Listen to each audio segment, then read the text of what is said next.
দেখুন বন্ধুরা, গোলাপ জামটা আমার রেডি হয়ে গেছে। কত সুন্দর রসে ফুলেছে। এই যে দেখুন, দেখতে পুরো গোলাপের মতো রং। এই যে দেখুন কত সুন্দর লাগছে। দেখুন এই দেখেছেন সেন্টে পুরো, দেখুন বন্ধুরা সেন্টে পুরো জিভ দিয়ে জল চলে এসছে। গরম তো, তাই আমি টেস্ট করতে এখন পাচ্ছি না। তাই বন্ধুরা, এইভাবে আপনারা বাড়িতে একবার বানিয়ে দেখুন, খেতে খুবই সুন্দর লাগবে এবং বানাতেও খুবই সহজ, অল্প সময়ে বানানো যায়। তাই বন্ধুরা, ভিডিওটা যদি ভালো লাগে থাকে লাইক, শেয়ার এবং সাবস্ক্রাইব করুন। পাশে থাকা বেল আইকনটি প্লিজ অন করে রাখবেন, যাতে পরবর্তী ভিডিওগুলো অতি সহজেই আপনাদের কাছে পৌঁছতে পারে। আজকের মতো ভিডিওটা আমি এখানেই শেষ করছি। আবার দেখা হবে অন্য কোনো রেসিপি নিয়ে। টাটা। দেখুন বন্ধুরা, আমি কতটা রসের মধ্যে দিয়েছিলাম, সেটা ফুলে কত বড় বড় হয়ে গেছে এবং রসটা অনেকটাই পরিমাণ শুষে নিয়েছে।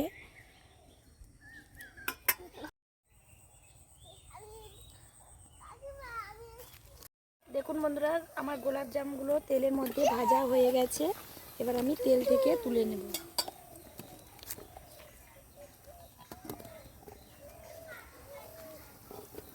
এই যে দেখুন বন্ধুরা, কত সুন্দর কালার হয়েছে। দেখুন তেলটা আমি ঝারিয়ে নিচ্ছি।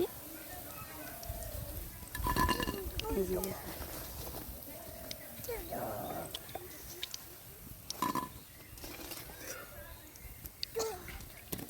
আমি যে চিনির শিরাটা বানিয়ে রেখেছি, এই গরম অবস্থায় এই যে চিনির শিরার মধ্যে আমি দিয়ে দিচ্ছি। এই যে দেখুন, দিয়ে আমি 20 মিনিট এই চিনি শিরার মধ্যে ডুবিয়ে রাখবো। আরও লাল করে ভেজে নিতে হবে। গোলাপ জাম তার নাম, গোলাপি রঙেই হয়ে যাচ্ছে। এই যে দেখুন, সঙ্গে বেশি হিট দেওয়া যাবে না। এই যে দেখুন, মিডিয়াম আঁচে রেখে আমি মিষ্টিগুলোকে ভেজে নিচ্ছি। দেখুন চারিপাশে কী সুন্দরভাবে বুদবুদ আকারে উঠেছে এবং একবার উল্টে দিচ্ছি, এবার এপিট ওপিট, নাহলে একদিক লাল হয়ে যাবে। বন্ধুরা, তেলটা আমার গরম হয়ে গেছে। আমি একবারে টকবক করে ফুটবে এইভাবে গরম করব না। দেখুন মিডিয়ামভাবে গরম হয়েছে। এবার আমি একটা ছেড়ে এইভাবে এক এক করে, এই যে দেখুন বুদবুদ আকারে উঠছে। এবার আমি ভাবলাম যে তেলটা গরম হয়ে গেছে, এবার আমি দিয়ে দিচ্ছি। আপনারা এইভাবে যখন বুদবুদ করে আকারে উঠবে, তখনই আপনারা এইভাবে মিষ্টিগুলোকে ছাড়বেন। এক এক করে আমি সবগুলো ছেড়ে দিচ্ছি।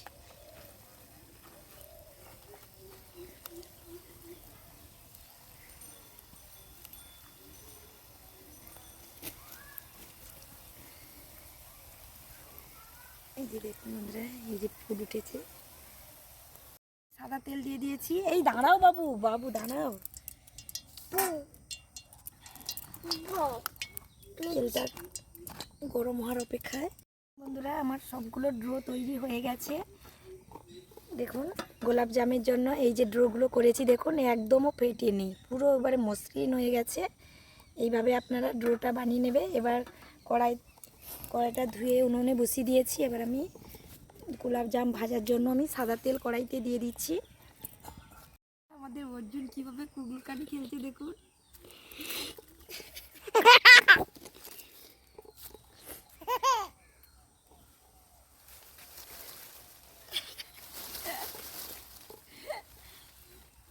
খেলা করছে দেখুন, এই যে গাছের ডালার ভেতরে।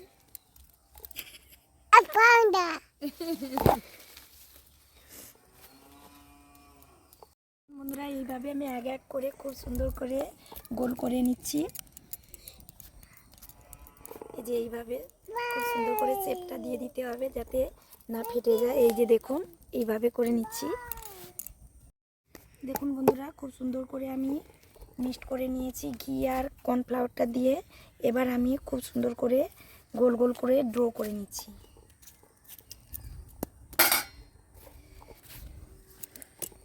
হালকা চেপে চেপে আমি খুব সুন্দর করে গোল করে নিচ্ছি। দেখুন বন্ধুরা, এই সুজির ড্রোটাকে আমি থালার মধ্যে ঢেলে দিয়ে একটু ঠান্ডা করে নিচ্ছি। এবার এর উপরে দিয়ে দিচ্ছি আমি 1 চামচ ঘি। চারিপাশ দিয়ে ঘুরিয়ে খুব সুন্দর করে 1 চামচ ঘি দিয়ে দিলাম। এবার দিয়ে দিচ্ছি 1 চামচ কর্নফ্লাওয়ার। আপনারা কিন্তু 1 চামচ দেবেন, বেশি পরিমাণে দেবেন না। দিয়ে আমি খুব সুন্দর করে মাখিয়ে নিচ্ছি। এই যে কত সুন্দর হয়ে গেছে।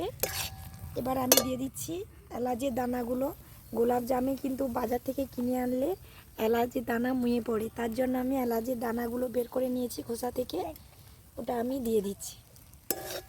এই যে দেখুন বন্ধুরা, এভাবে দিয়ে খুব সুন্দর করে নেড়ে চেড়ে নিচ্ছি। এবার এই যে সুজিটাকে আমি কিভাবে নামাবো আপনাদের দেখিয়ে দিচ্ছি। এই যে দেখুন, কড়ার গায়ে জড়ে থাকবে না, খুব সুন্দরভাবে ডো তৈরি হয়ে যাচ্ছে। এই যে দেখুন, এবার আমি কড়াই থেকে নামিয়ে নেব। যে আমুলের দুধের প্যাকেট দুটোকে আমি জলের সঙ্গে মিক্সড করে রেখেছিলাম, এটা আমি সুজির ওপরে দিয়ে দিচ্ছি।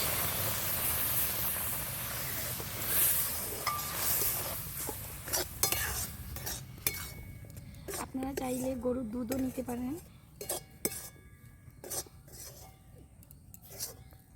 এই যে দেখুন, দিয়ে খুব সুন্দর করে মিক্সড করে নিচ্ছি। ঘিয়ের উপরে আমি দিয়ে দিচ্ছি সুজিটা।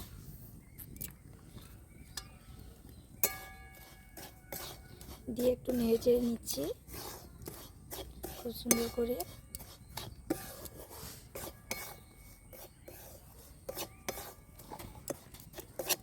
দেখুন বন্ধুরা, আমি চিনি শিরাটা ঢেলে কড়াইটা ধুয়ে বসিয়ে দিয়েছি উনানে আমি বসিয়ে দিয়েছি। কি হয়েছে বাবু?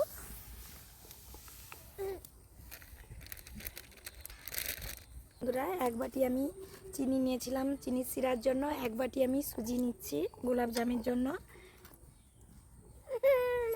শুকনো কড়াইতে আমি দিয়ে দিচ্ছি 1 চামচ ঘি। এই যে দেখুন বন্ধুরা, 1 চামচ ঘি। এই ঘিটা আমাদের বাড়ির ঘি, এটা কেনা নয়, খাঁটি ঘি, তাই অল্প দিলেই হবে। এবার দেখুন বন্ধুরা, চিনি শিরাটা আমার রেডি হয়ে গেছে, আমি কড়াই থেকে নামিয়ে নিচ্ছি।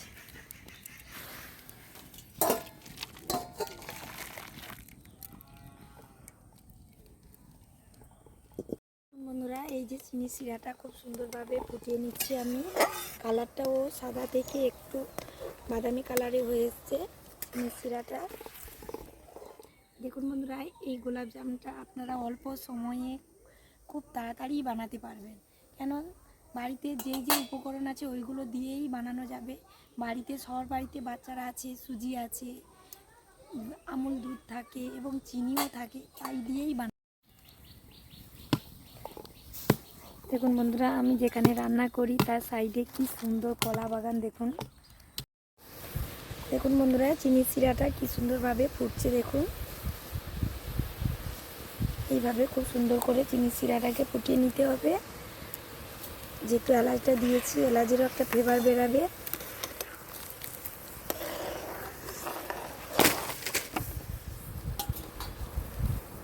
শিরাতে আমি দিয়ে দিচ্ছি কয়েকটা এলাচ ছড়ে রেখেছি, এটা আমি দিয়ে দিচ্ছি সুন্দর ফ্লেভারের জন্য। আমি চিনি শিরার মধ্যে দিয়ে দিলাম। বন্ধুরা, চিনি শিরার জন্য আমি 1 বাটি চিনি নিয়েছি, কড়াইতে আমি চিনিটা দিয়ে দিচ্ছি শুকনো কড়াই। এই বাটি মাপ করে আমি 1.5 বাটি জল দেব। এই দেখুন, 1 বাটি আর 1/2 বাটি জল দিলাম। দেখুন বন্ধুরা, আমি জলটা গরম করে নিয়েছি, গরম করে গুঁড়ো দুধটাকে মিক্সড করে নিচ্ছি এই জলের মধ্যে। দেখুন বন্ধুরা, এই যে মিক্সড করা হয়ে গেছে, খুব সুন্দর করে আমি গুঁড়ো দুধটাকে মিক্সড করে নিয়েছি।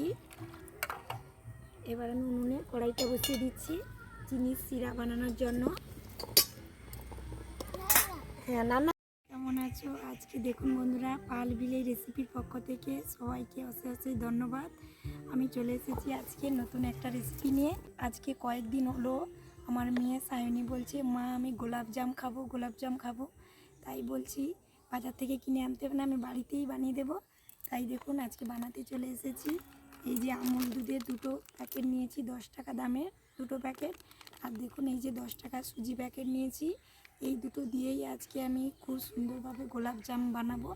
আপনারা ভিডিওটা প্রথম থেকে শেষ অবধি দেখতে থাকুন, আশা করছি আপনাদের খুবই ভালো লাগবে।